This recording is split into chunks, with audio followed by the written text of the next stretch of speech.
कवन भैया लावे जतई पोखरा से माटिया से करमा पूजतई ओ न कर बहिनिया होला ला से करमा पूजतई ओ न कर बहिनिया होला।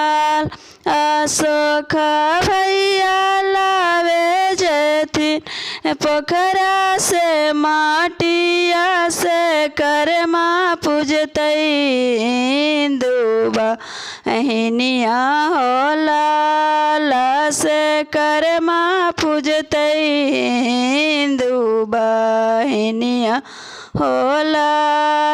बिकी भैया लावे जतई पोखरा से माटिया से करमा पूजतई खुशबू बहिनिया होला अला से करमा पूजतई खुशी बहिनिया होला।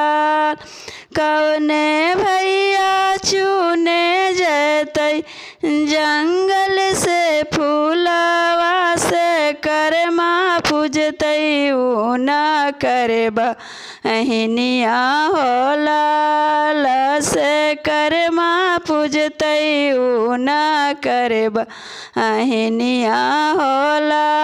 निखिल भैया लावे जतई जंगल से फूलवा से करमा पूजतई स्वाति बहिनिया हो हाला से करमा पूजतई स्वाति बहिनिया होल।